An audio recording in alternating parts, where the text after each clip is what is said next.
আমি সুদ খেয়েছি, তোর বাপের কি? তুই আমার আলোচনা করবি মানে? আমি মদখোর, তোর বাপের কি? দেন উত্তর কে দিবেন? দলিল দেন। তোর এতটুকু পাওয়ার আছে, আমার পাটা ধরবি, যে বলবি আর খাস না, এর থেকে কিছু করতে পারবি না। এই ভলেন্টিয়ার, তুমি বসো, তুমি বসো, তোমাকে বাইন শুনতে হবে। এখানে বসো, এখানে এখানে আমার সামনে বসো, বসো। তুমি শালা ডিস্টার্ব করতেছে মেন টাইমে, ভলেন্টিয়ার হয়েছে। তুমি বেশি দূর যেও না। শ্রদ্ধেয় সুযোগ্য আজকের সবার সভাপতি, উপস্থিত আমার সামনে দিনদার ইমানদার মুমিন ভাই সকল, এবং পর্দা থেকে সুন্নেওয়ালি মুমিনা মা ও বোনেরা, প্রশংসা, গুণগান, গুণকীর্তন হায়াত মওতের মালিক, রুজির মালিক আল্লাহ, যে মাবুদ আজকে আমাদেরকে বিহার কাটিহার শোকাসন ইসলামপুর মাদ্রাসা কেন্দ্রিক আয়োজিত মহফিলে 2রা ফেব্রুয়ারি 2026 সালে এনে হাজির করেছেন। এর জন্য আমরা সেই মহান মুনিবের দরবারে শুকরিয়া করি, আলহামদুলিল্লাহ। দরুদ ও সালাম বর্ষিত আখিরি নবী মুহাম্মদুর রাসূলুল্লাহ সাল্লাল্লাহু আলাইহি সাল্লামের উপর আল্লাহুম্মা আমিন, আল্লাহুম্মা সাল্লি আলাইহি, আল্লাহুম্মা বারিক আলাইহি।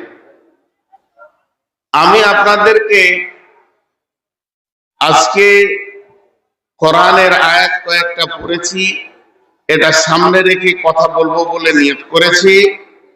যদি আমার মাবুদ আমাকে তৌফিক দেন তো আমা তৌফিকি ইল্লা বিল্লাহি আলাইহি তাওয়াক্কালতু ওয়া ইলাইহি উনীব। শুধু আমি বক্তব্য শুরু করার প্রথমেই যারা দাঁড়িয়ে আছেন তাদের পা গুলো ধরে বলছি, আপনারা যদি আমার কথা বুঝছেন, আল্লাহর ওয়াস্তা দিচ্ছি বসে যান, সভাটা দেখতে ভালো লাগবে। ভাই বসেন, আল্লাহর ওয়াস্তে পায়ে ধরছি আপনাদের, আমি কাউকে অপমান করছি না, আমি আপনাদের কাছে ছোট হয়ে গেলাম। আল্লাহর ওয়াস্তে বসেন, যে কটা লোক দাঁড়িয়ে আছেন বসেন। আপনি বসলে আমার কথাটা আরো বলতে ভালো হবে। এই চেয়ারের পেছনে যে কটা দাঁড়িয়ে আছেন, চেয়ারের সামনে জায়গাটা খালি আছে, এখানে কল দেওয়া আছে, আপনারা এসে বসে যান। আর বসে গেলে এটা ভালো লাগবে, এটা সুন্দর লাগবে। আমি আজকে বিষয় বলবো সময়ের উপরে, জিন্দেগির হিসাব। একটু আমার কথাটা যদি ধ্যান দেন, একটু যদি মন দেন, তো আমি আল্লাহকে সাক্ষী রেখে বলছি, সেই মহান মুনিবের উপরে ভরসা করে বলছি, আজকে আপনার জিন্দেগিতে একটা নতুন জিনিস দেখতে পাবেন বলে আমি আশা করছি। শুধু ধ্যানটা দেবেন। যে কটা লোক বসে আছেন, আপনাদের কাছে আমার এটা আরজি, আপনাদের কাছে আমার আবেদন। জীবনের অঙ্ক হিসাব, আপনাদের বিহারে উর্দু ভাষায় বা হিন্দিতে বলে হিসাব, আমাদের বাংলায় বলে অঙ্ক। স্কুলে পড়তে গেলে, কলেজে পড়তে যান, ইউনিভার্সিটিতে পড়ুন, বিশ্ববিদ্যালয়ে পড়ুন, মক্তবে পড়ুন, মাদ্রাসাতে পড়ুন, আল জামিয়াতে পড়ুন, আপনাকে অঙ্ক নামে একটা পড়াশোনা করতে হবে। ওইটাতে আপনি হিসাব বের করতে পারবেন, আমার কত আয় হলো, কত ব্যয় হলো। এই তোরা নিচে যা, দেখি লাঠিতেন একটা, আমি সব কটাকে নিচে, তাড়াতাড়ি 1 মিনিটে নিচে নাম, যা যা, তোরা এমন কিছু না। আমি আল্লাহর কসম দিচ্ছি আপনাদেরকে, কেন চাপ সৃষ্টি করছি না। আজকের বায়ানটা শুনেন, আগামী দিন আমি থাকবো কিনা ব্রেনে ভরেলেন, ব্রেনে। আল্লাহর কসম, জিন্দেগির একটা রাস্তা খুলবি, এটা আমি গ্যারান্টি দিচ্ছি। মোবাইল আলো বন্ধ করবেন, আমার ডিস্টার্ব করে। আপনাকে রেকর্ড করতে হবে না, আপনি ব্রেনটা খুলেন, মোবাইলে রেকর্ড করিয়ে না, দিলে করেন, আমাকে একজন বলছে আপনার ছবি নিব, আমার ভালোবাসো তুমি, বলে হ্যাঁ, তোমার দিলে আমার ছবিটা থাক, মোবাইলে লিখে রাখবো। তা এই অঙ্কটি আমি ধরেছি, ইনশাআল্লাহ আপনি বুঝতে পারবেন আমি কি বলতে চেয়েছি। তো অঙ্ক হিসাব না থাকলে পৃথিবী চলবে না, দুনিয়া চলবে না, সংসার চলবে না, চাষ চলবে না, দোকান চলবে না, মাদ্রাসা চলবে না, মসজিদ চলবে না, কিছুই চলবে না। 1400 বছর আগে কোরআন নাজিল হয়েছে, তার ভিতরেও অঙ্ক ঢুকে গেছে, ফারাইজ।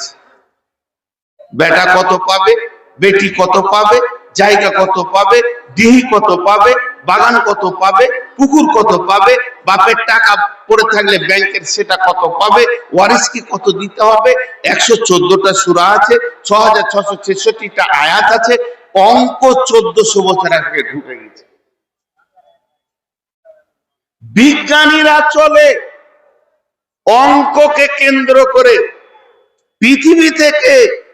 পৃথিবী থেকে রকেটটা ছাড়লে চাঁদে যেতে কদিন লাগবে, কদিন, ক ঘন্টা, ক সেকেন্ডে পৌঁছাবো। অঙ্ক না থাকলে চাঁদ ফেল করে অন্যদিকে চলে যেত। হাজিরা হজ করতে যাই, প্লেন উড়বে, প্লেনে বলে দেওয়া হবে 5 ঘন্টা, 5 ঘন্টা 13 মিনিট পর তুমি মাটি ছুবে। তো 13 মিনিটই মাটিটা চাকটা লাগবে, 5 ঘন্টা 13 মিনিট। অঙ্ক দিয়ে পৃথিবীটা চলছে। যেমন একটা দুটো জিনিস আপনাদেরকে বলি, এই মাদ্রাসাটা চলছে, কতগুলো আয় হলো, কতগুলো ব্যয় হলো। 40 লাখ টাকা আয় হয়েছে, 42 লাখ টাকা ব্যয় হয়ে গেছে, 2 লাখ টাকা ঋণ। মন খারাপ, এতগুলো টাকা চলে গেল ফালতু। কিন্তু দেখলাম না 15টা ছেলের মাথার পাক বেঁধেছি, এইটাই হয়ে গেল লাভ। এই লাভে খুশিতে ইসলামপুরারা লাফিয়ে বেড়াচ্ছে, বাহ বাহ বাহ বাহ, কাজ করে দিয়েছি, শয়তানের মুখে লাত মেরে দিয়েছি। মসজিদ একটা গ্রামে চলছে, কত টাকা কোটোতে আসছে, কত টাকা জালসাই এলো, কত টাকা গাঁওলা দিল, ইমামের কত খরচ, এটা কত খরচ। আজকে জালসা যখন থেকে শুরু হয়েছে, যেদিন থেকে সূচনা, কত টাকা আয় হলো আর ব্যয় হলো, কত টাকা বাঁচলো, কত টাকা, সব জায়গায় অঙ্ক আছে। আমি দোকানকে দিলাম কলা, দোকান আমাকে দিল কলা বছরের শেষে, তবেই মানুষ আগাতে পারে। দিয়ে আল্লাহ শেষ কথা কি বলছেন, ইন্না ইলাইনা ইয়াবাহুম সুম্মা ইন্না আলাইনা হিসাবাহুম। হে দুনিয়ার মানুষ, তোকে আমি যে মগজটা দিয়েছি, হাতিকে দিই নাই, উটকে দিই নাই। তোর মগজ এত দামি মগজ, একটা মগজে মানুষের কতগুলো কোষ আছে, সুতার মতো টানলে ফির ফির ফির ফির করে বের হয়ে আসবে। বিজ্ঞানীরা বলছে একটা মানুষের মগজে আল্লাহ কত বড় মেমোরি চিপস দিয়েছে, ওরা টানতে টানতে এই গোটা বিহারটাকে 1 পাক নয়, 2 পাক নয়, 15টা পাক দেওয়া হবে। এত বড় মস্তিষ্কে আছে কোষ একটা মানুষের। শুধু তাই নয়, একটা মানুষের মেমোরি চিপসে কতগুলো ধারণ ক্ষমতা আছে, কতগুলো কিতাবকে সিলেক্ট করতে পারবে। শুধু কোরআন শরীফ জি না, আজ পর্যন্ত পৃথিবীতে যতগুলো কিতাব লেখা হয়েছে, আজ পর্যন্ত পৃথিবীতে যতগুলো কিতাব লেখা হয়েছে, আজ পর্যন্ত পৃথিবীতে যতগুলো কিতাব লেখা হয়েছে, সমস্ত কিতাবগুলো এক জায়গায় জমা করে একটা মানুষের মগজে যদি ভরা যায়, একটা মানুষের মগজে যদি লোড করা যায়, মগজটাতে 50 ভাগের 1 ভাগ দখল করবে, এখনো 49 ভাগ খালি থাকবে। তাহলে আল্লাহ মগজটা কত দামি দিল। এবার আল্লাহ বলছে তোর চোখটা দিয়ে তাকা, তোকে আমি দিয়েছি গোটা বডিটা মায়ের পেটে, কিন্তু তোর চোখকে যখন বানালাম, তোর চোখের ভিতরে 25,000 করে, দুইটা চোখে 50,000 ক্যামেরা দিলাম, যে ক্যামেরার মাধ্যম দিয়ে তুই দুনিয়া দেখবি। দুইটা কানে 15,000 করে 30,000 মাইক্রোফোন রয়েছে, যা দিয়ে তুই শুনিস, শোনার কাজ করিস। তোর যে জিভটা আমি দিয়েছি, 1.5 লক্ষ কোষ আছে, জীবের ভিতরে 1.5 লক্ষ স্বাদকে তুই নির্ণয় করতে পারবি। আমি আল্লাহ তোদেরকে বানালাম, তোদেরকে সুন্দর করে অবয়ব দিলাম। এরপরে আল্লাহ বলছেন, ইন্না ইলাইনা ইয়াবাহুম সুম্মা ইন্না আলাইনা হিসাবাহুম। আমার কাছে তোদেরকে ফিরে আসতেই হবে এবং হিসাব দিতেই হবে।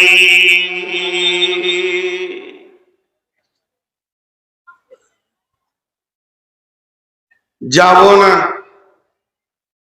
উপায় নাই।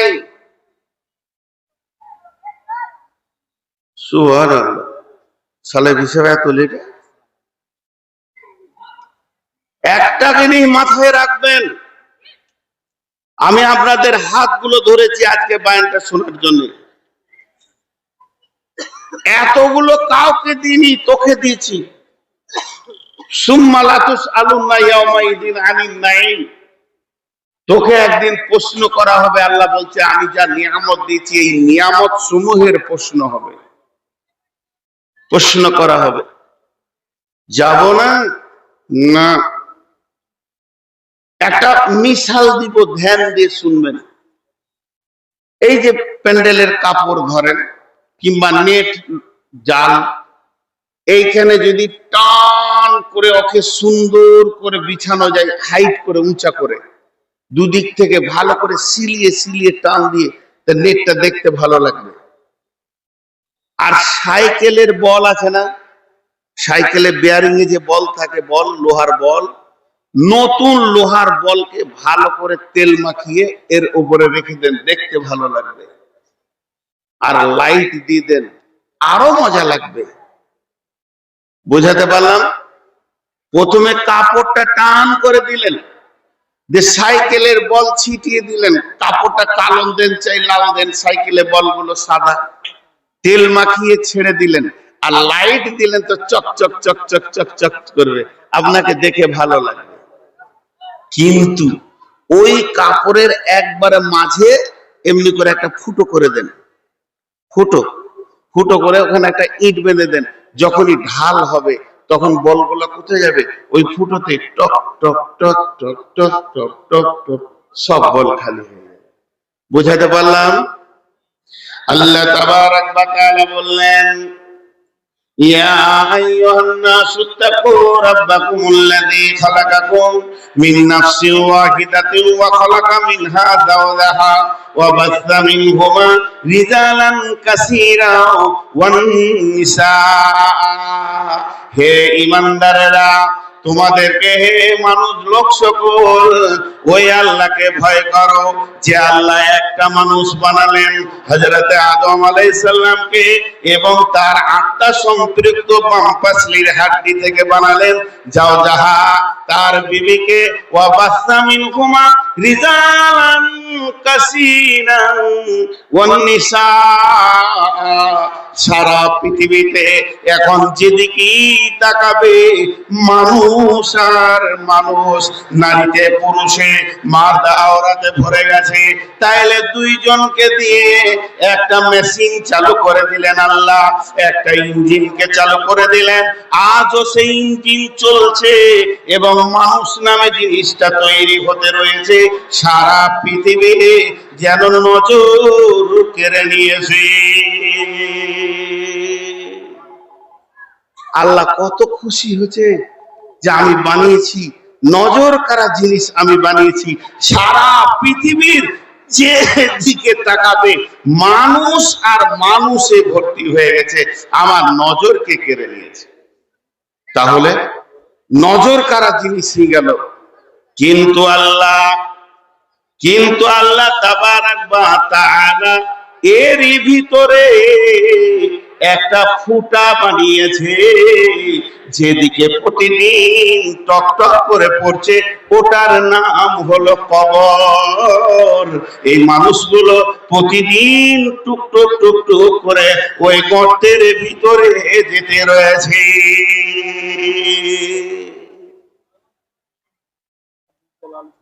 এখন দুটা কথা বলবো, একটু ধ্যান দেন, আল্লাহর রাস্তায় একটু ধ্যান দেন।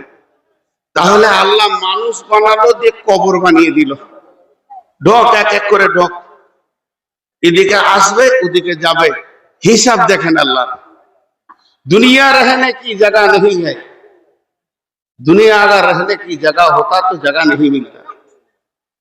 दुनिया में आना है जाने के लिए, ये जगह जाने के लिए आना है, जो आता है वो जाने के लिए आता है। दुनिया रहने की जगह नहीं है, यहाँ आना है जाने के लिए, आना है आने के लिए नहीं। সেই জায়গায় আমার এসেছি এক জায়গায় যাওয়ার জন্য। এবার হিসাবের কথাটা মিলাম তো, হিসাবের কথাটা কি মিলাবো? আন্ধার ঘরে কালো বিড়াল, আমাবস্যার রাত, ঘরটা আঁধার, দরজা লাগিয়ে দিয়েছি, আর একটা কালো বিড়ালকে ছেড়ে দিয়েছি, আপনাকে বলছি ধর, জানের খাতরা আছে, ও কোথা আছে কখন কাটবে আল্লাহ জানে। আর কদিন আছে? টাকা পয়সার হিসাব করলাম, আমরা হিসাব করি না তা নয়। সাহাবীদের জিন্দেগি বলি, 2 মিনিট, 2 মিনিট, বেশি বলবো না। সাহাবীরা কেমন ছিলেন, সাহাবীদের আখলাক কেমন ছিল? বন্ধু আমার, ওরা যখন রাত্রিতে শুতে যাবে, সারা দিনের কারবার হয়ে গেল, কাজ হয়ে গেল, খাওয়া দাওয়া হয়ে গেল, এখন শোয়ার পালা পড়েছে। বিছানায় গিয়ে বিছানাটাকে ঝেড়ে দিল, বিছানা রেডি হয়ে গেল। এরপরে বিছানায় বসে বসে তাসবিহ করে নিল, যা যা পড়ার আছে সুন্নতে রাসূলের সমস্ত গুলো পড়ে নিল। আর পড়া নেওয়ার পর যখন ওদের পড়াটা শেষ হয়ে গেল, তখন নিজের জিন্দেগির হিসাব নিয়ে বসে গেল। আজকে সকাল থেকে কি কি কাজ আমি করলাম, কোন কোন কাজ করেছি, আর কোন কাজটা ছুটে গেছে। করতে করতে হিসাব করতে করতে দেখছে আমি একজনকে দুটা কথা বলে ফেলেছি, এই কথাটা বেশি হয়ে গেছে, এই কথাটা এক্সেস হয়ে গেছে, অতিরিক্ত হয়ে গেছে। ওটা বললেও আজকে আমার দিনটা চলতো, ওটা না বললেও আমার জীবনটা চলে যেত। অথচ আল্লাহ কোরআনে বলছেন, মা ইয়ালফিযু মিন কাওলিন ইল্লা লাদাইহি রাকীবুন আতীদ। হে ঈমানদাররা শুনে নাও, তোমরা এমন একটা কথা বলো না যেটা আল্লাহর সংরক্ষণকারী সংরক্ষণ করে না। কিরামান কাতিবিন ইয়ালামুনা মা তাফআলুন। কিরামান কাতিবিন, সম্মানীয় লেখক লিখছে তুমি পৃথিবীতে যা আমল করেছো। আজকে সকাল থেকে সুতার আগে পর্যন্ত 4টা কথা বেশি বলে ফেলেছি, 2 জনকে একটু কষ্ট দিয়ে ফেলেছি। ওই 2 জনের কাছে সকালে উঠে মাপ চেয়ে নিব। আর আমি যে অতিরিক্ত কথা বলেছি, আল্লাহর কাছে কেঁদে কেঁদে বলতেন, আল্লাহ আর কোনোদিন বেশি কথা বলবো না, আমার দ্বারা আর গুনাহ হবে না, কালকে নামাজটা আরো ভালো করে পড়বো, আজকে থেকে আরো মজবুত হয়ে যাব। এই বলে তওবা না করে বিছানায় মাথা দিতেন না যে আমি ফজর পড়তে পাবো কি না জানি না। তওবা করতেন। কোন কোন সাহাবী শুধু তওবা নয়, সালাতুত তওবা 2 রাকাত পড়তেন, আর আল্লাহর কাছে টুকরে টুকরে কেঁদে তারপরে শুতেন।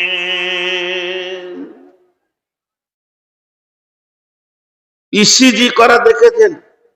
আল্ট্রাসনোগ্রাফি, যখন কোনো মানুষের চেকআপ চলে তখন ইসিজি করে। আপনারা দেখেছেন কিনা আমি জানি না, একটুকু আইডিয়া দিচ্ছি। হাতে পায়ে এইগুলোতে চিমটের মতো লাগিয়ে দিবে ডাক্তার, গোটা বডিতে লাগাবে, আর একটা মেশিন এখানে নামানো থাকবে, আর একটা মালকে এরকম বুকে ঘোরাবে, পেটে ঘোরাবে, আর পেটের ভিতরে বুকে যা আছে এর সামনে ছবি উঠবে। আর এই মেশিনটা থেকে ফিতের মতো, যেমন পেট্রোল পাম্পে আপনার কিনা বিল বের হয়, চুচ্চুর চুচ্চুর চুচ্চুর চুচ্চুর বের হবে, ওখানে একটা কলম চলবে, এরকম এরকম যেখানে লাগাবে সেখানটা কেমন আছে কলম চলবে, খালি কোনো লেখা উঠবে না, ইশারা। ডাক্তার ওইটা দেখে বলবে, হ্যাঁ হাতটা গোলমাল আছে, তোমার অমুক জায়গাটা এই আছে, এইটা ঠিক আছে, মানে ওর রিপোর্ট বেরোলো বডির। এটা মিশাল দিলাম, বডির ওর রিপোর্ট বেরোলো। তা আল্লাহ বলছে, তোকে যেদিন থেকে জন্ম দিয়েছি, তোর জবান যেদিন থেকে খুলেছে, তোর পেছনে একটা কলম চলছে। তুই ঘুমা, কলম চলছে। আমি রেস্ট নিব, কলম চলতে আছে। আমি কোথাও থকে গেছি, গাছতলায় বসেছি, হাঁটিনি, চুপ করে বসেছি, কলম চলতে আছে। কিরামান কাতিবিন লিখছে। যেদিন তোর দমটা যাবে, আজরাইল যেদিন তোকে মারবে, তোর নিঃশ্বাস বন্ধ হবে, সেই দিন কলমটা বন্ধ হবে। তার মানে কি? আমাকে একজন ফলো করছে। তার মানে কি? হুঁশিয়ার। এইদিকে 4টা লাইট বন্ধ করলাম, আবার 2টা জ্বেলেছে। ভাই আমার কষ্ট হচ্ছে, মাথা ব্যথা নিয়ে আমি পড়ে যাবো, আর বাইন করতে পারবো না। তোদের পায়ে ধরছি, মোবাইল বন্ধ কর, মোবাইলে লাইট বন্ধ কর। এই দেখেন জ্বালিয়ে রেখেছে, এখনো বন্ধ করছে না। আল্লাহ আকবার। তো তার মানে কি? একটা কলম চলছে, তোর জানা নাই কলমের কালির রংটা কেমন। কখনো কালিটা সবুজ বের হচ্ছে, কখনো কালিটা লাল বের হচ্ছে। আজকে এখন কলমে সবুজ আর লাল দুটাই বের হচ্ছে। যারা বসে বায়ান শুনছে, ওই কলমে এখন সবুজ কালি চলছে, লোকটা ভালো কাজ করছে। কিন্তু আজকে জালসার দিন, যারা মেলাতে ঘুরছে, আনন্দ করছে, তাদের কলমে লাল কালি বের হচ্ছে। আর ফেরেশতা বলছে, এত সুন্দর কোরআনের তাফসীর চলছে রে হতভাগা, এখন কেন তুই জিলাপির দোকানে? তোর জীবনে কি বুঝে এলো না? ওই মালটা কি 2 দিন পরে খেতে পারবি না? তোর সঙ্গে কেন যুবতী মেয়েটা রয়েছে, লাল কালি বের হচ্ছে। আর যেদিন আমি মারা যাব, সেই দিন ওই ফিতেটা নিয়ে আল্লাহ আমার হাতে রিপোর্ট ধরিয়ে দেবে। 2072 সালে জন্ম নিয়েছিলি, সেই দিন থেকে তোর রিপোর্ট চলছে। আর আজকে তুই 2024, 25, 26-এ মারা গেলি। তোর জীবনে কতটা লাল কালি, কতটা সবুজ কালি, তুই নিজেই বুঝে নে। সাহাবীরা জিন্দেগির হিসাব করতেন। সাহাবীরা নিজের জিন্দেগির হিসাব করতেন। সাহাবীরা নিজের জিন্দেগির হিসাব করতেন। সাহাবীরা নিজের জিন্দেগির হিসাব করতেন। সাহাবীরা নিজের জিন্দেগির হিসাব করতেন। সাহাবীরা নিজের জিন্দেগির হিসাব করতেন। তাদের নিজের হিসাব করতে করতে ওর অন্যর দিকে তাকানোর সময় ছিল না। আমরা উল্টা, আমাদের কলমও চলছে, কালিও শেষ হচ্ছে, খাতা গাদা গাদা গাদা গাদা শেষ হয়ে গেল। আমাদের যে আমলটা বন্ধ আছে তা নাই, হিসাবের আমল চলছে। চায়ের দোকানে বসে গেল, হিসাব শুরু হলো। ফকিন্নির বাচ্চা, ওর কি ছিল, চলছে হিসাব আমাদের। ওর বাপের কি ছিল, ছুটবাট পাড়ি করে করলে, আমার চোখের সামনে ভিক্ষা করে খেয়েছে, ওর বাপ ওর মা ভিক্ষা করে খেয়েছে। আমাদের চলছে, কিন্তু নিজের লয়, লোকে। সারা জীবন লোককে দেখলাম, কিন্তু নিজের দিকে একবারও তাকাইনি, একবারও না, সময় হয়নি। খালি একে দেখলাম, ওকে দেখলাম। রাতে শুতে যাওয়ার আগে চায়ের দোকানে বসে তৌহিদ সালাফি সাহেবের জীবনটা আমি হিসাব করে নিয়েছি। ও কি, ও কোনো আমল নাই, বদমাশ লোক, খারাপ লোক, এই বলে শুয়ে গেলাম। আমি একটা কথা চাপ দিয়ে বলছি, আমি জেনা করেছি তো তোর বাপের কি? এর উত্তর দেন, কে দিবেন? আমি সুদ খেয়েছি, তোর বাপের কি? তুই আমার আলোচনা করবি মানে? আমি মদখোর, তোর বাপের কি? দেন উত্তর কে দিবেন? দলিল দেন। তোর এতটুকু পাওয়ার আছে, আমার পাটা ধরবি, বলবি আর খাস না, এর থেকে কিছু করতে পারবি না। সমালোচনা তুকে, যার হাতে আমার জান্নাতের চাবি, সে বলছে তওবা কর, মাফ করবো।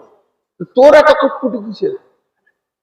যার হাতে আমার জান্নাতের চাবি, যে আমাকে জাহান্নামে ঢুকাবে, জান্নাতে ঢুকাবে, যার পাওয়ার বেশি, যে আমার জীবিত চামড়াকে খিঁচে নিতে পারে, যে আমার রুচি বন্ধ করতে পারে, জবান বন্ধ করে, সেই মেহেরবান বলছে নূর মোহাম্মদ মদ খেয়েছিস, খালি বল তওবা, মাফ করে দিব।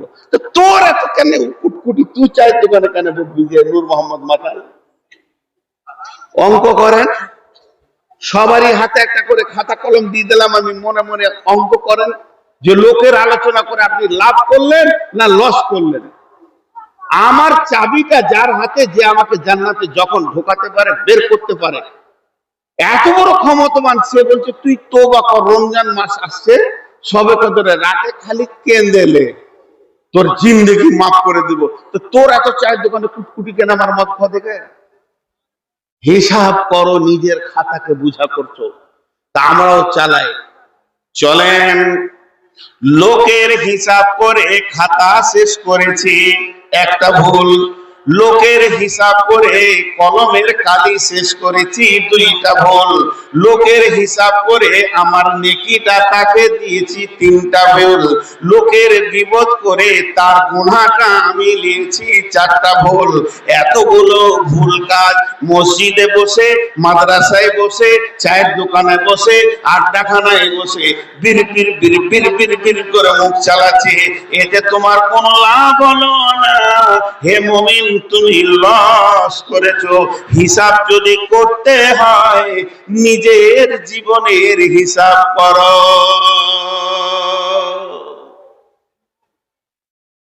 একবার নিজেকে বল, নূর মোহাম্মদ তুই মুমিন আছিস না মুনাফিক? খালি এমনি করে নিজের দিকে লাগা।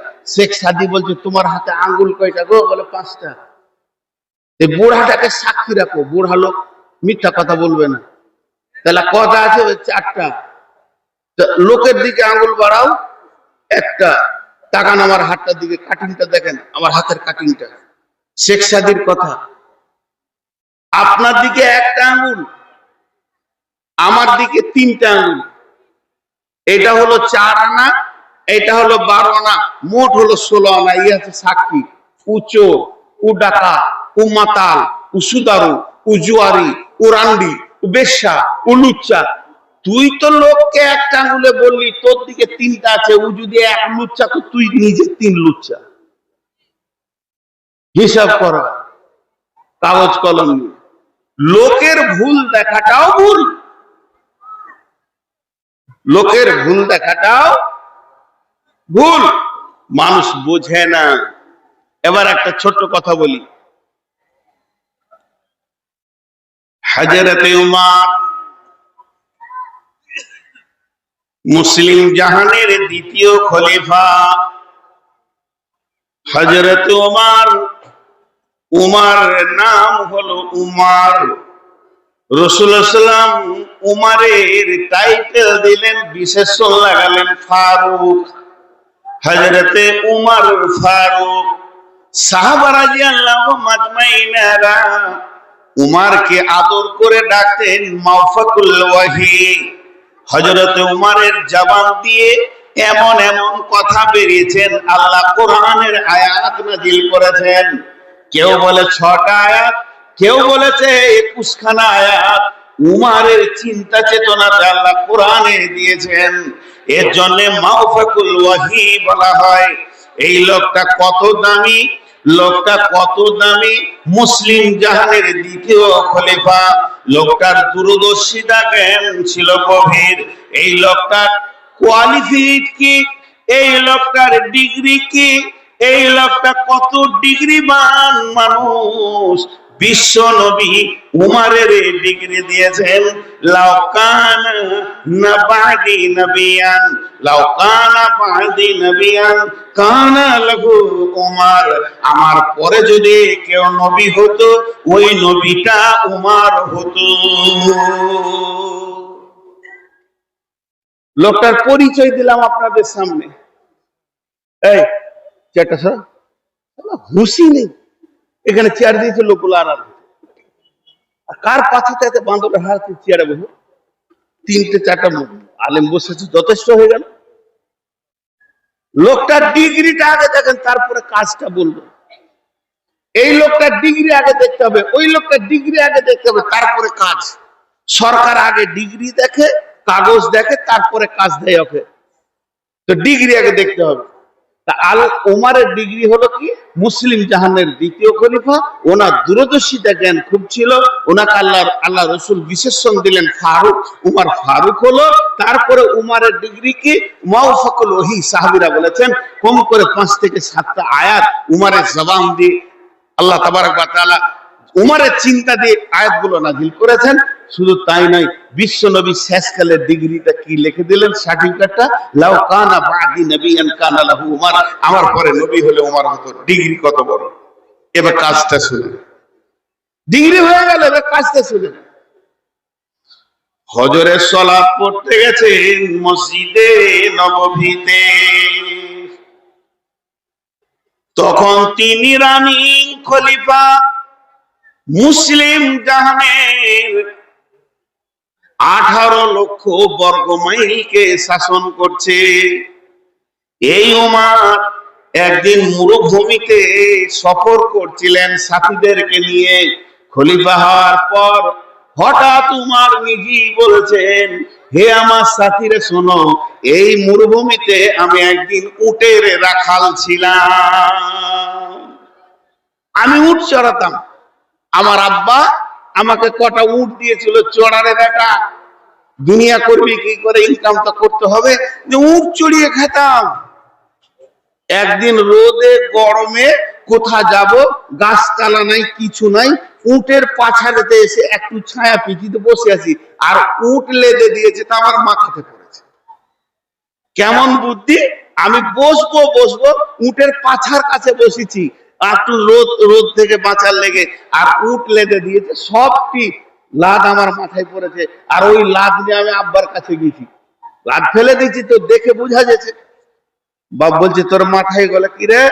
এই আমার, তোর মাথায় কেন গোবর দেখছি রে? বলছে, আব্বা খুব গরম লাগছিল, তো উটের পেছনে বসেছিলাম, ওই জন্য উট হেগে দিয়েছে। মারলে পারাপার গালে দুটো চড়। গরু একটা উট চড়াতে পারছিস না, তুই খাবে কি করে? যে উট চড়াতে পারেনি বলে বাপের কাছে থাপ্পড় খেয়েছে, ওই উমার 18 লক্ষ বর্গ মাইল একটা আঙ্গুলে চালিয়েছেন। আল্লাহ কাকে কি দেয়, আল্লাহ কাকে কি দেয়। সেই উমার ফজরের নামাজ পড়তে গেছে, নামাজে ধ্যানে আছে, পেছন থেকে ইহুদি বেঈমান বর্ষা মেরেছে, শহীদ হয়ে যাবে। এই কথাটা এই পর্যন্ত স্টপ রাখেন। একটা কথা জিজ্ঞেস করব, আমরা হিসাব করি কিসের জন্য? কতটা আর বাঁচলো এইটাই দেখি। হিসাব করি কিসের জন্য? আমার কাছে ছিল 3 লাখ, ভাই একটু হিসাব করো তার কত বাঁচলো, বাঁচাটা দেখার চেষ্টা করি, কত বাঁচলো। তার মানে কতটা খরচা হলো, তো গেলই গেল, ওটা নিয়ে আর চিন্তা নয়, কত থাকলো এটা দেখো। সালাফিয়া ভাই আমাকে বলছে, ভাই 4 দিন ধরে হিসাব সফর করছি, তা দেখেন তো কার ক টাকা আছে। তখন আমি ওই শেষটা বলবো, আর 12,000 টাকা আছে। কত ক্ষয় হয়ে গেছে এটা দেখার দরকার নেই, এর নাম হলো বিচক্ষণের হিসাব। এই মাদ্রাসার শেষকালে হিসাব হবে, কত ব্যয় হয়ে গেছে এটা দেখার দরকার নাই, কতটা টিকলো এটা দেখ। এখন সবাইকে আমি একটা কাগজ কলম দিচ্ছি, হিসাব করেন আর কতটা বয়স টিকলো বলেন তো। এই ভলেন্টিয়ার, তুমি বসো, তোমাকে বায়ান শুনতে হবে। এখানে বসো, এখানে আমার সামনে বসো।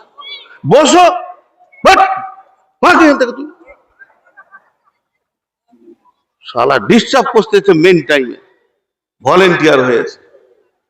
আমার হিসাবটা বুঝেন, আমরা কতদিন বেঁচে আছি এটা আমি কারো মুখে শুনতে চাইছি না। খালি একজন উঠে বলেন আমার আর 12 বছর বাকি আছে, আমার আর 4 বছর বাকি আছে, আমার আর 3 বছর বাকি আছে। কেউ পারবে বলতে? কত বড় হিসাব বলা আছে দেখি। সাহাবীরা বাকিটার জন্য কাঁদতেন, বাকিটার জন্য প্রস্তুতি নিতেন, তৈয়ার হতেন, আর যেটা পার হয়ে গেছে ওটার জন্য লজ্জায় কাঁদতেন। আমাদের হিসাবে তা নাই। এবারে হযরত উমরকে বর্ষা মারা হয়ে গেছে, এইদিকে বর্ষাটা পিঠ দিয়ে ঢুকে বুক দিয়ে বের হয়ে গেছে। উমরকে দুধের গিলাস দেওয়া হয়েছে, দুধ খাও। হযরত উমর দুধের গিলাসটা মুখে নিয়ে দুধ খাচ্ছে, কিন্তু ওই দুধটা নালি দিয়ে পেটে যাচ্ছে না, ক্ষত দিয়ে বের হয়ে যাচ্ছে, জখমি দিয়ে বের হয়ে যাচ্ছে। তখন যত দুধ খেলো, দুধ তো পেটে গেল না, বের হয়ে গেল, আর রক্ত দরদর করে স্খলন হচ্ছে, রক্ত শেষ হয়ে যাচ্ছে। হযরত ওমর আস্তে আস্তে টলে গেলেন। সাহাবীরা বুঝে নিলেন আমিরুল মুমিনিন আর পৃথিবীর বুকে থাকবেন না, রসুলের দেওয়া ডিগ্রিওয়ালা লোকটা আর পৃথিবীতে থাকবে না, বিচক্ষণ লোকটা আর পৃথিবীতে থাকবে না। গোটা মদিনার বুকে হা হুতা শুরু হয়ে গেল, কি হলো কি হলো কি হলো, উমরকে মেরে দিয়েছে। অঙ্কটা বুঝার জন্য বলছি, ভাই বোন আপনাদের হাতগুলো ধরে বলছে, এই অবস্থায় একজন সাহাবী দৌড়ে চলে আসে, আর এমনি মাঝে হাই আল্লাহ কি হলো, আল্লাহ কি হলো, উমরকে মেরে দিয়েছে কে? উমর আর পৃথিবীতে থাকবে না। ও ইচ্ছা করে করেনি, ওর ভুল করে হয়ে গেছে। ও ইচ্ছা করে করেনি, ওর মন থেকে করেনি, শুধু দৌড়ে আসতে গিয়ে ওর লুঙ্গির কাপড়টা টাকনু নিচে চলে গেছে। মন দিয়ে শুনেন, অপরাধটা কত বড়, ওই লুঙ্গিটা টাকনু নিচে চলে গেছে। আর হযরত উমর শোয়া অবস্থায় আছে, জানটা দূর করছে, ক্ষমতা শিথিল হয়ে যাচ্ছে, এবার দুনিয়া থেকে চলে যাবে। ওই অবস্থায় উমরের চোখটা পড়ে গেছে ও টাকনুর কাছে। ওকে দেখে বলছে, হে আল্লাহর গোলাম, ওরে রাসূলের উম্মত, আমি উমর মরে গেলে ইসলামের কোনো ক্ষতি হবে না, বরং তুমি রাসূলের সুন্নতটাকে বাঁচাও। তুমি উমরের মত দেখতেছে, আল্লাহ রাসূলের সুন্নত মেরে দিছো, এটা তোমার হুঁশ নাই? অঙ্কতে যোগ বিয়োগে কি বেরিয়ে এলো দেখেন। বিচক্ষণ কাকে বলে, ব্রিলিয়ান্ট কাকে বলে, ব্রিলিয়ান্ট কাকে বলে, তো ওইটা আগে বাঁচা। উমর মরে গেল, একটা মানুষ মরে গেল, ইসলামের কি যায় আছে? কিন্তু তুই যেটাকে মেরে দিছিস টাকনুর নিচে কাপড় পরে, ইসলামের ক্ষতি হয়ে যাবে, ওটাকে মারিস না, ওটা বাঁচা। ভাই যতগুলো যুবক আছেন, যতগুলো পুরুষ আছেন, একবার ভাবেন আমার কাপড়টা কি টাকনুর নিচে গেছে? একবার ভাবেন।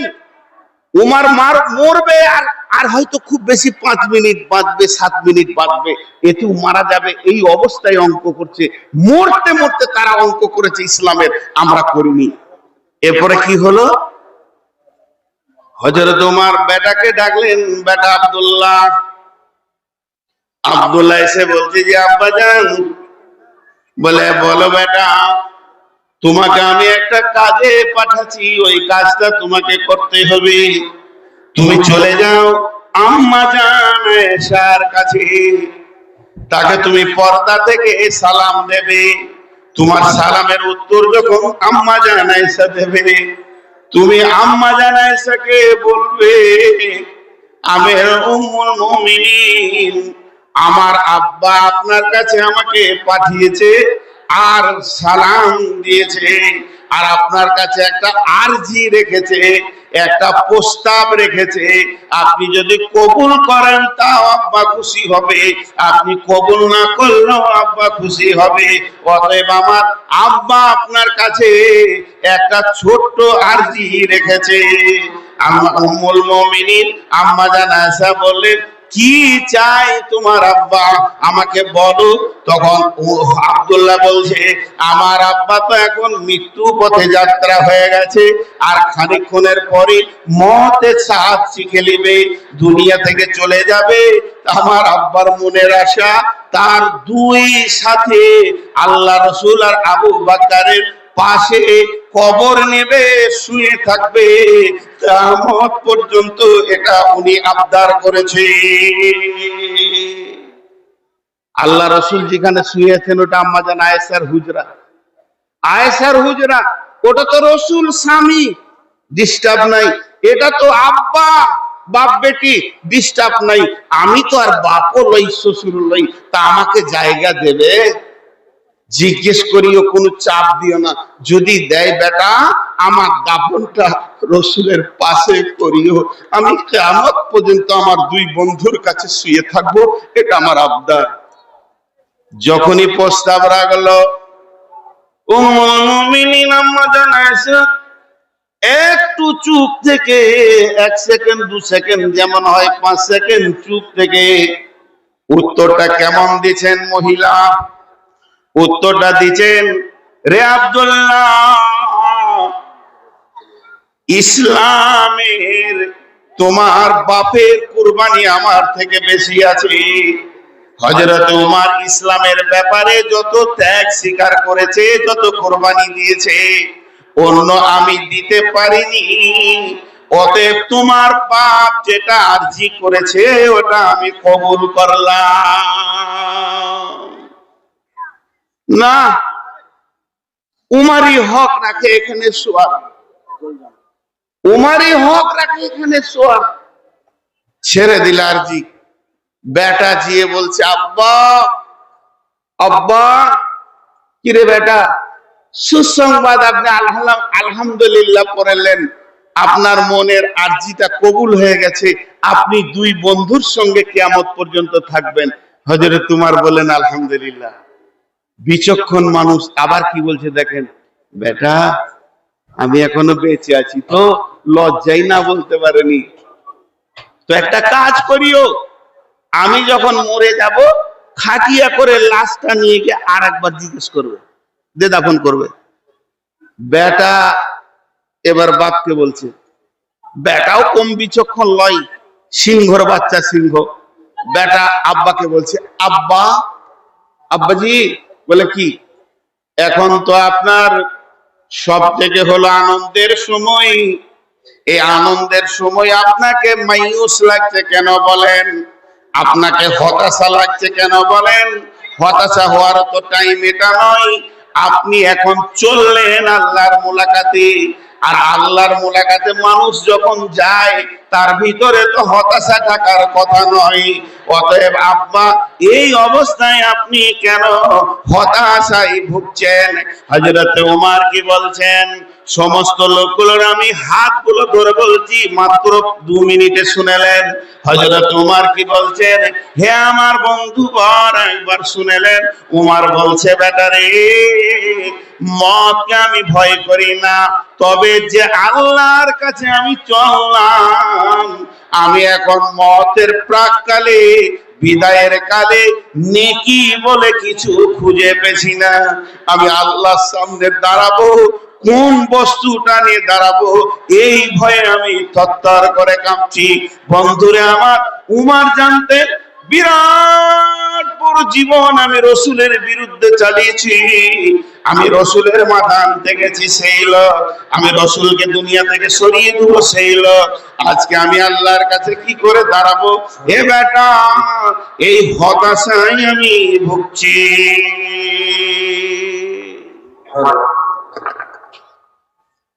क्या हाल बोल खत्म है बाद चुप करो, রাখো রাখো। বিয়ে বউলে বাড়ি চলে গেল তো বাজনা বাজাইছে, বিয়ে ফুরিয়ে বাজনা বলে। আমি তখন শেষ করতে চলেছি। ভাইয়া, জিন্দেগিকে যদি হিসাব করে পা না ফেলেন, বেহিসাব চললে মতের সময় তাল পাবেন না। আজকে আমি বক্তব্য দিয়ে কি দিতে চাইলাম আপনাদেরকে, আপনারা তো নিতে এসেছেন, আমি তো দিচ্ছি, পেলেনটা কি?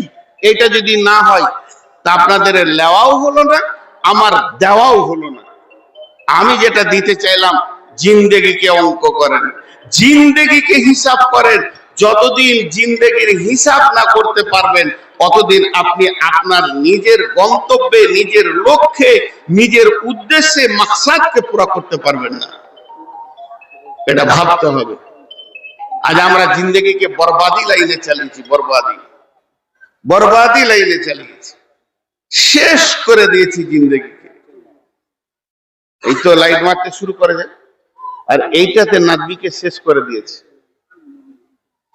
হায় আল্লাহ, এমনও খবর আছে ইউটিউবাররা লাইট কিনে দিয়ে বলছে মারবি। কে তুমি? সালাম আলাইকুম। আমি বায়ানে আছি, রানিং বায়ান করছি, আপনাকে এখনো 8 ঘন্টা পর ফোন করতে হবে, 8 ঘন্টা পর, 30 মিনিট পর। তো এটা হলো জীবনের হিসাব। ভাইয়া, আরো কিছু হিসাব আল্লাহ রসুল বলেছেন, যেগুলো যদি তুলে ধরি, অঙ্ক করেন, জীবনে কত ইনকাম করলাম, কত ব্যয় করলাম, কত ওয়ারিসকে দিলাম, আমার নিজের ব্যাংকে কত জমা করলাম, জিরো জিরো জিরো। মানুষ পাগলের মতো উদাস হয়ে দুনা করছে, উদাস উদাস। বাড়িতে বসবেন, 2025 সাল পার হলো, সারা 25 সালে আমার দ্বারা ইনকাম হলো 8 লক্ষ টাকা। 8 লক্ষ টাকার মধ্যে পরিবার, ছেলে পিলের পেছনে গেল 3 লক্ষ টাকা, ওষুধ, চিকিৎসা, ডাক্তার করে বাঁচলো 5 লাখ, ব্যাংকে রেখে দিলাম, ব্যাটারে নেবে। তোর ব্যাংকে কত জমা করলি, হিসাব নেই, হিসাব নেই। আর একটা ঘটনা বলে আজকে আমি সমাপনী দিব। সাহাবীটার নাম হলো আমর বিন আস। জি, একটু মনোযোগ। আমর বিন আস রাদিয়াল্লাহু তাআলা আনহু, উনি মুমূর্ষু অবস্থায় আছেন, বিছানায় পড়ে গেছে, হাত পা চলে না, শক্তি শেষ। তখন মনে মনে ভাবছে, হাই রে, সবাই তো এরকম মরেছে, আজকে আমি এবার মরব। গায়ে কতজনা গেল, মরল গেল, হাজি গেল, গাজী গেল, মাস্টার গেল, মুফতি গেল, আজকে আমার যাওয়ার পালা পড়েছে। ওর একটা অভ্যাস ছিল, যদি শুনতো যে ওই গ্রামের একটা লোক মরবে, তো ওই রুগীটার কাছে বসে থাকতো আর মনে মনে করতো যখন মরবে তখন আমি জিজ্ঞেস করব, মতটা কেমন লাগছে, জি বলো তো, মতটা কেমন লাগছে, এটা জিজ্ঞেস করব। ও মতের মজাটা আমাকে বলে দেবে আর আমি শুনে নিব। বেশ কিছু লোকের কাছে গেছে, কেউ মমতের মজা বলতে পারেনি, মরে গেছে, আফসোস করে উঠে এসছে। কিন্তু কেউ বলতে পারেনি, কারো কাছে তুমি শুনতে পাওনি, ঠিক আছে, কিন্তু তুমি যেদিন মরবে সেদিন স্বাদ বুঝে নিবে, সেদিন কাউকে আসতে হবে না। ও বিছানায় পড়ে গেছে। এবার দেখেন ওর হিসাব। বেটাকে ডাকলো, বেটা, আমার কাছে 3 ধরনের লোককে ডেকে দাও, যাদের সঙ্গে আমি সকাল সন্ধ্যা চলাফেরা করেছি তাদেরকে ডেকে দাও। আর যারা আমার অধীনস্থে কাজ করেছে, আমার হুকুম শুনেছে, ওই লোকগুলোকে ডেকে দাও। আর যারা আমার প্রতিবেশী, ওদেরকে আমার কাছে ডেকে দাও। 3 ধরনের লোককে যখন ডেকে দেয়া হলো, ওরা যখন এসে ওর সামনে দাঁড়ালো, হযরত আমর বিন আস বেটাকে বলছে, বেটা রে, আমাকে বিছানা থেকে তুলে বালিশের দেওয়ালে লাগিয়ে দাও, আমি 2টি কথা বলি। এই তোর মাথায় কিছু আছে, থাবড়িয়ে দেবো। ফের লাইটটা জ্বালাচ্ছে। বেটা, ডেকে দাও, আমি কিছু কথা বলি। আমর বিন আস কি বলছে দেখেন, চোখের পানিতে বলছে, কারণ ও এখন বিদায়ের পালা পড়ে গেছে, বুঝতে পেরে গেছে বিদায়ের পালা পড়ে গেছে। তো ও বলছে, বেটা ডেকে দেওয়ার পর জোরে শ্বাস নিয়ে বলছে, হে আমার প্রতিবেশী, হে আমার অধীনস্থে কাজ করেনেওয়ালা মাথা হাতে, হে আমার সকাল সন্ধ্যার সাথী, আমি তোমাদের কাছে কেমন লোক ছিলাম বলো। সবাই বলছে, আপনি তো ভালো মানুষ, আপনি রসুলের সাহাবী, আপনি কি আর খারাপ মানুষ? আপনি ভালো মানুষ, তোমরা কোনো দাবি না। বেটাকে বলছে, বেটা আর বসে থাকতে পারছি না, শুইয়ে দাও। মৃত্যুর আগে এই কথাগুলো বলছে। ভাই বইটার নাম বলে দিচ্ছি, বইটার নাম হচ্ছে জীবন সন্ধ্যায় মানবতা। যেখান থেকে আমি বলছি, যিনি লিখেছেন উনি হচ্ছেন ভারতবর্ষের শিক্ষামন্ত্রী ছিলেন হযরত মাওলানা আবুল কালাম আজাদ। এর উর্দু আছে, মেন উর্দু, বাংলায় জীবন সন্ধ্যায় মানবতা। বইটা ঢাকাতে এই বছর ২৫০০ টাকা খরচা করে দিলাম, খালি রিক্সা তার গাড়িতে, খুঁজে পেলাম না। ৮ কপি এনেছিলাম, আবার ঘর থেকে আলেমরা নিয়ে চলে গেছে। ১ কপিও আমার কাছে নেই। আফসোস করছি, একজনের কাছে আছে, চাবো দিলে দিবে, না দিলে। বই কিনেন, বই হচ্ছে সম্পদ। জমি কিনেছেন, জায়গা কিনেছেন, যা কিনেছেন, বাড়িতে কিছু কিতাব কিনে দিয়ে চলে যান। ছেলের ছেলে বইয়ের পাতা উল্টে আল্লাহর ওলি হয়ে যেতে পারে। এই জন্য বই কিনেন। বই বই হলো পৃথিবীর সেরা সম্পদ। মাঝে আর একটা কথা বলে নি, ভারতবর্ষে মুসলমানদের যা অবস্থা, সমস্ত মুসলমান রেডি হয়ে যান, একসঙ্গে আন্দোলন তুলতে হবে বেঈমানকে দুনিয়া থেকে সরানোর জন্য। ভারত দেশ আমাদের দেশ, আমার দেশকে নষ্ট করা যাবে না। চরিত্রহীনদের হাতে গুলিস্তান কে হর সাক মে উল্লু बैठे हैं, हम अंजाम गुलिस्तान क्या होगा। মুসলমান আওয়াজ লাগাও, একটা মুসলমান ১ লক্ষ বেঈমানের পক্ষে কাফি আছে। আর ৩০ জন সাহাবী ১.৫ লক্ষকে কাঁপিয়ে দিয়েছে। ১০,০০০ সাহাবী, মাত্র ১০,০০০ সাহাবী ১২,০০০, ১০,০০০কে সরিয়ে দিয়েছে ১,০০০ সাহাবীতে। কত ইতিহাস আছে। তো বই পড়ান, আর ছেলেদের হাতে বোম, পিস্তল, তালোয়ার, যত রকম অস্ত্র আছে কেড়ে ছুঁড়ে ফেলে দেন। এতে দেশ জয় হয় না, এতে ঈমান আসে না। ছেলেদের হাতে কলম তুলে দেন। কলম, কলমের কালিতে যা ক্ষমতা আছে, কোটি তালোয়ারের সেই ক্ষমতা নাই। ছেলেকে আইএসআই অফিসার বানান, ছেলেকে ডাক্তার বানাতে যান না, খুজুর খুজুর করে খালি ডাক্তারের মাথা ভরে নিয়েছেন। মেজর বানান, ডিএম বানান, এসডিও বানান। এই ৩ দিনে দেখেন, ফেসবুকে দেখেন, একজন ছেলে ডিএম হয়ে গেল, আপনার বেলডাঙ্গার মুসলিম ছেলে কোরআনের হাফেজ আইএসআই অফিসার হয়ে গেল মহারাষ্ট্রে। এরকম বানান, দেখেন একদিন দেশ ইনশাআল্লাহ ২০৩৩ সালে ভারতবর্ষকে মুসলিম শাসন করবে, ইনশাআল্লাহ, ইনশাআল্লাহ শাসন করবে। তা আমি আপনাদেরকে বলছি, বই কিনেন। একটা বইয়ের নাম বললাম। এখন ও বিছানায় পড়ে গেল, বিছানায় পড়ে গিয়ে জোরে জোরে শ্বাস নিচ্ছে। আর ওর চেহারাতে, আমর বিন আসের চেহারাতে মনে হচ্ছে যেন হতাশ হয়ে গেছে, মায়ুস হয়ে গেছে, এবার মরবে তো। রসুলের সাহাবী তো। ছেলে গিয়ে বলছে, আব্বা আপনাকে এমন লাগছে কেন? আপনি তো যাবেন আল্লাহর কাছে, আপনি অন্য কারো কাছে যাবেন না, আর এই অবস্থায় আপনাকে কি কেমন লাগছে? তখন আমর বিন আস কি বলছেন খালি এটা শুনেলেন, 2 মিনিট টাইম নেব, বেশি নিব না। আমর বিন আস বলছে, বেটা তোর বাপকে তুই চিনিস কি বল? তোর বাপের ব্যাপারে তোর কি জানা আছে? তুই তো এতটুকুই জানিস যে আমি তোর মায়ের স্বামীর জন্য তোর বাপ, আর এর থেকে বেশি কিছু তোর জানা নাই। বেটা রে, তোর বাপের ব্যাপারে তুই জানবি তো আমার কাছে বস। তোর বাপের জীবনটাকে 3 দিয়ে তাকসিম করতে হবে, ভাগ করে দিতে হবে।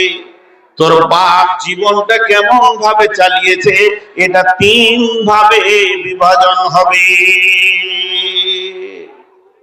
নিজের জিন্দেগিটা 3টে ভাগ শুরু করলেন। এবার শোনেন কেমন ভাগ। আমাদের একটা জানা আছে, যত রসুলের সাহাবী, এক কথায় বলছি আরেকবার, যত রসুলের সাহাবী আল্লাহ রসুল গিয়েছে আর বলেছে আশহাদু আল্লা ইলাহা ইল্লাল্লাহ ওয়া আশহাদু আন্না মুহাম্মাদান আবদুহু ওয়া রাসূলুহু, আশহাদু আল্লা ইলাহা ইল্লাল্লাহ ওয়া আশহাদু আন্না মুহাম্মাদান আবদুহু ওয়া রাসূলুহু, আশহাদু আল্লা ইলাহা ইল্লাল্লাহ ওয়া আশহাদু আন্না মুহাম্মাদান আবদুহু ওয়া রাসূলুহু। মাথা খারাপ, মাথা খারাপ, অত সহজ নয়। সাহাবীরা নিজের মুখে বলেছে যে আমার ঘরের দরজা থেকে রসুলকে আমি গর্দন ধরে 100 বার ঘুরিয়ে দিয়েছি, 101 বারে ঈমান এনেছি। কেউ বলেছে আমি 80 বার তেড়েছি বেজ্জতি করে, কেউ বলেছে আমি 60 বার তেড়েছি, কেউ বলেছে আমি 50 বার তেড়েছি। কোন সাহাবী বলছে আমি লাঠি নিয়ে তেড়েছি 50 বার। ভাব তুই কিসের মোহাম্মদ, তুই তো ছাগলের রাখাল। তোকে আবার মেহনত করেছে, আবার মেহনত করেছে। জি, আবু জাহেলের দরজায় রসুল যায়নি, 450 বার গেছে। রসুলের মেহনত কেমন ছিল? আবু জাহেলের দরজায় 450 বার গেছে। তো আমর বিন আস নিজের জীবনকে এবার বলছে, খালিদ বিন ওয়ালিদের কাছে রসুলের যে কথাগুলো হয়েছিল যদি শুনেন তো অবাক। খালিদ বিন ওয়ালিদ আল্লাহ রসুলকে ঘৃণা করতেন, এতটা ঘৃণা করতেন, যখন সন্ধি করে আল্লাহ রসুল উমরায় আসছেন, 3 দিনের জন্য ছেড়ে দিল, কোনো অস্ত্র তুমি আনতে পাবে না, হে নবী মুহাম্মদ তুমি সাথীদেরকে নিয়ে এসে মক্কায় 3 দিন থেকে উমরা করে চলে যাবে, এইটুকু পারমিশন দেওয়া হলো। কাফের মুশরিকরা হালকা করে একটা পারমিশন দিল। খালিদ বিন ওয়ালিদ তখন ঈমান আনেনি। খালিদ বিন ওয়ালিদ মক্কায় বলছে যে মাটিতে নবী মুহাম্মদ থাকবে ওই মাটিতে খালিদ বিন ওয়ালিদ থাকবে না। 3 দিনের জন্য সে মক্কা ছেড়ে অন্য জায়গায় চলে গেল। যখন নবী মুহাম্মদ বার হবে তখন আমি মক্কায় ঢুকবো, ওই লোকটাকে আমাকে এত ঘৃণা লাগে। বিশ্ব নবী খালিদ বিন ওয়ালিদ, আর খালিদ বিন ওয়ালিদের ভাইয়ের নাম হলো ওয়ালিদ বিন ওয়ালিদ। ওয়ালিদ বিন ওয়ালিদ আগে ঈমান এনেছে। আল্লাহ নবীর সঙ্গে উমরা করতে গেলেন, যে ওয়ালিদ বিন ওয়ালিদ বলছেন ইয়া রাসূলুল্লাহ আমাকে খানিকটা সময় ছেড়ে দেন, আমি একবার বাড়ি থেকে ঘুরে আসি। ওর মক্কাতে বাড়ি ছিল, হিজরত করে মদিনা চলে গেছে। এবার নবীজি বললেন আমি আছি হারামে, যাও তুমি বাড়িতে দেখা করে এসো। ওয়ালিদ বিন ওয়ালিদ বলছে এমন জোরে আমি ঘরে ঘরে দৌড়ছি, খালি এ বাড়ি ও বাড়ি, চাচার বাড়ি, মামার বাড়ি, খালার বাড়ি, শুধু হন্য হয়ে দৌড়ছি, পাগলের মতো দৌড়ছি, কখন আমার বড় ভাই খালিদকে পাবো আর ওকে ধরে নিয়ে এসে রসুলের কাছে জমা করব। কিন্তু যখন চারিদিকে খুঁজে পেলাম না, কেউ আমাকে বলে দিল হে ওয়ালিদ বিন ওয়ালিদ শোন, তোর ভাই খালিদ বিন ওয়ালিদ ও বলেছে নবী মুহাম্মদ যতদিন মক্কার মাটিতে থাকবে আমি থাকবো না। লোকটাকে ঘৃণা লাগে, তাই সে মক্কার বাইরে চলে গেছে, আর তাকে তুই খুঁজে পাবি না। এই কথা যখন শুনলো, খালিদ বিন ওয়ালিদের বিছানায় বসলো, বড় ভাইয়ের বিছানায় বসে সুন্দর করে একটা চিঠি লাগলো, হে বড় ভাই তোমার জন্য নবী মুহাম্মদ বলছে লোকটা বড় বিচক্ষণ, লোকটা বড় দামি, তুমি যতই ঘৃণা করো তোমার ব্যাপারে রসুলের ধারণা ভালো আছে। এইটা লেখে বালিশের নিচে দিয়ে চলে গেল। এবার খালিদ বিন ওয়ালিদ, ওয়ালিদ বিন ওয়ালিদ রসুলের সঙ্গে মদিনার রাস্তায় চলতে শুরু করে দিল। উমরা হয়ে গেল। খালিদ বিন ওয়ালিদ আছে বিছানা ঝাড়তে, যে বিছানার নিচে চিঠি, কি ব্যাপার? তা লিখেছে রসুল তোমাকে ভালো বলেছে। ওর ভিতরে একটা ভাইরাস শুরু হলো, হাজি লোকটাকে ঘৃণা করছি, লোকটাকে মেরেছি, আল্লাহ রসুলকে তুলে আছাড় মেরেছে উহুদের প্রান্তে, সেই লোকটা আমাকে এত ভালোবাসে। ওর ভিতরে বেচैन ধরে গেল। আমর বিন আসর বেটাকে বলছে আমার ভিতরও বেচैन ধরে গেল। আমর বিন আস বলছে আমি তালোয়ারটা হাতে নিয়ে তালোয়ারের খাপটাকে খুলে দিয়ে দূরে ছুঁড়ে ফেলে দিলাম। খাপের কোনো দরকার নাই, আমার তালোয়ার খোলা থাকবে, যতদিন না নবী মুহাম্মাদের মাথাটা গর্দন থেকে না নামাবো অতদিন তালোয়ার খাপে ভরবো না। আমি এই পাগলা সকালকার খাবার সন্ধ্যায় খেয়েছি, সন্ধ্যার খাবার রাত্রে খেয়েছি, খাওয়া দাওয়া ছেড়ে দিয়ে খালি ওকেই খুঁজে বেড়াচ্ছি, কোথায় পাবো নবী মুহাম্মদকে কাটবো কাটবো, ওকে না কেটে। এই দুই ঘৃণা ব্যক্তি মক্কায় রয়েছে, বেটাকে শোনাচ্ছে নিজের কথা, এখন ওইখানেই থাকেন, বিছানায় থাকেন, মাঠে যেন না।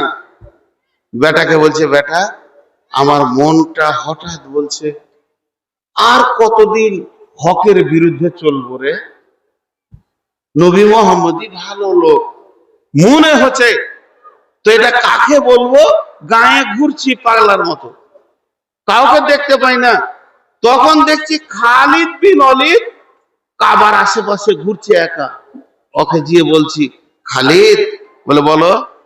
তোকে বলতো ভয় লাগছে, আবার বলতো মন দিয়েছে, কারণ তখন মক্কাতে কম মুসলমান আছে, যাকে মুসলমান বুঝছে ওকে পিঠে চামড়া সিধা করে দিচ্ছে। তো খালিদ বিন ওলীদ একটা বীর যোদ্ধা, যদি ওকে বলে দিই আর ও যদি আমার মনের দিকে না হয় তাহলে আমার পিটানি শুরু হবে, এই ভয়ে বলছি। বলতেও যেছে আবার বলতে বলেছে, কি বল না রে ভাই। ওর কানের কাছে গিয়ে ফিস ফিস করে বলছে, আমার মনে হচ্ছে নবী মুহাম্মদ সাল্লাল্লাহু আলাইহি ওয়াসাল্লাম ঠিক আছে রে। তখন খালিদ বিন ওলীদ বলছে, আমি চিঠিটার পর থেকে ভিতর যেন কেমন খারাপ হচ্ছে, আমারও মন বলছে ঠিক আছে। দুটা মন মিলে গেল। তাহলে আর কদিন বিরোধিতা করবি, হকের বিরোধিতা আর কদিন করবি? তো দুইজন সেটিং হলো, আজকে ঠিক ফজরের আগে, ওরা তো তখন নামাজ পড়ে না, একটা টাইম বলছে, ঠিক গভীর রাত্রিতে অমুক পাহাড়ে তুই থাকবি, আগে আসলে আমি আগে আসলে থাকবো। ওই দুজন একসঙ্গে মদিনা দিয়ে হাঁটতে শুরু করলো। মদিনায় হাঁটতে হাঁটতে যখন জুলহুলাইফার কাছে গেছে, তখন দেখছে ডান দিক থেকে আর একটা সাহাবী, নামটা আমি ভুলে গেলাম, ঘোড়া নিয়ে আসছে। ওদের দুজনকে দেখে বলছে, কি ব্যাপার, ও কাফের? তখন এরা দুজনে কথাটা ক্লিয়ার বলছে, এমন এমন করছে, মানে যদি বলে দিত উফের মক্কায় বলে দেবে নাকি, এই ভয়। তখন বলছে, আর লুকাইও না, যে কাজে তোমরা এসেছো আমিও এসেছি। তিনজন হয়ে গেল। জুলহুলাইফাতে তিনজন জমা হলো। এখান থেকে মসজিদে নববী হলো 7 কিলোমিটার। 7 কিলোমিটার দূরে যখন তিনজন এক জায়গায় হলো ঈমান আনার জন্য, তখন আমর বিন আস বলছে, বেটারে আমি আর খালিদ বিন ওলীদ আর একজন, তিনজন ওখানে জমা হয়ে গেলাম। লিজা তোর বাপ শুদ্ধ জান্নাত পারি কি ভাই, এখানে একজন বসাতে, এই তুই এখানে বসে থাক, যার টাকা লেস যা, এই এটা তো হবে না, যা আর 2000 লেস গা, কারো পকেট মেরে দিকে। দেখেন তিনজন হলো, একটু মনোযোগ দেন, এগুলো মনোযোগ কেটে যায় আর কি, তবে দাম তো নিতেই হবে। এবার ওরা তিনজন যেছে, এই 7 কিলোমিটার যাবে, তার আগে কেউ গিয়ে রসুলকে বলে দিয়েছেন মক্কা থেকে 3টে মাল আসছে। মানে ওই 3টে ছিল খুব বড় মাস্তান, এটা রসুল শুনে ফেলেছে এদের যাওয়ার আগে। যখন রসুল শুনেছে ওদের তিনজনের নাম রসুলের কাছে পৌঁছে গেল, তো রসুলের দিলটা এইরকম বড় হলো, বাহ, ইসলামের 3টা বড় বড় যোদ্ধা পাবো। মসজিদের গেটে যখন ঢুকছে, বিশ্বনবী ছিলেন মসজিদের ভিতরে বসা, আর বসে থাকলেন না, আগে হেঁটে গিয়ে তিনজনকে মুসাফা করলেন, কাছে নিয়ে এলেন। কাছে নিয়ে আসার পর বললেন, বলো তোমরা কেন এসেছো? তিনজনে বললেন, ইয়া রাসূলুল্লাহ, আমাদেরকে নোংরা গন্ধা একদম খিচ কাদা পায়খানার মতো জিন্দেগিতে ডুবেছিলাম শিরকের ভিতরে, সেখান থেকে তুলে আমাদেরকে তৌহিদের পানিতে গোসল করিয়ে আপনি জিন্দেগিটা পরিবর্তন করে দেন। হ্যাঁ, আমর ইবনে আস বলছে, আমি আগে হাতটা বাড়ালাম, আমি বাড়ালাম রসুলের দিকে, আমাকে কালেমা পড়ান। আল্লাহ রসুল বসা ছিলেন, আমার দিকে হাত বাড়ালেন, হাতে হাত রাখবো, আশহাদু আল্লা ইলাহা ইল্লাল্লাহ পড়বো। আমি যখন হাতটা বাড়ালাম আর রসুল যখন হাতটা বাড়িয়েছে, আমি আবার হাতটা টেনে নিলাম। কেন টানলাম বেটা? নবীজি বললেন, আমর বিন আস রে, তুমি আগে হাত বাড়ালে, তুমি আবার হাতটা কেন টেনে নিলে? আমর বিন আস বলছে, ও বেটা শুনে নাও, আমি রসুলকে জবাব দিলাম, ইয়া রাসূলুল্লাহ, ইয়া হাবিবাল্লাহ, আমি তাওহীদের কালেমা পড়তে এসেছি, আপনার কাছে আমি পৌঁছে গেছি।